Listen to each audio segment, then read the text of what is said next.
Moi! Mä oon Manni. Ja tänään mä opetan teille YouTuben kanssa, kuinka juoda alkoholia. Katsos. Kun ensimmäisenä me otetaan täältä tämmöstä Fun appelsiinimehua. Ei se mitään appelsiinimehua on, se on 40% alkoholia. Katsos. No niin, saadaanko se korkki auki. No niin, tässä on meidän ystävälle Matiakselle vähän juotavaa.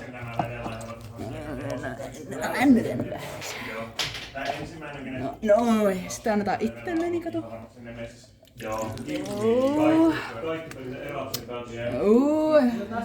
Siinä on vielä paljon jäljellä koko loppuillaksi. Saattaa vielä vaikka kotiin, jos tulee vähän jano. Matkalla, tiiäks, kun Oulusta on niin pitkä matka nykyään. Pitää aina siinä matkallakin vähän ottaa.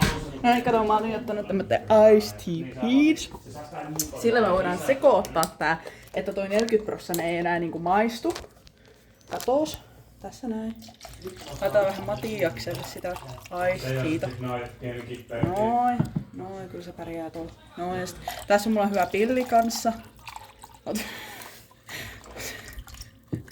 Noin, sitten me tehdään tälleen. Sitten me juodaan. Ai ei se ollutkaan pilli, kun vittu. Ai joo, vittu.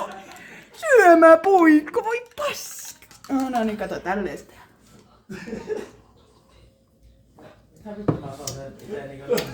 Ja tolleen juodaan alkoholia.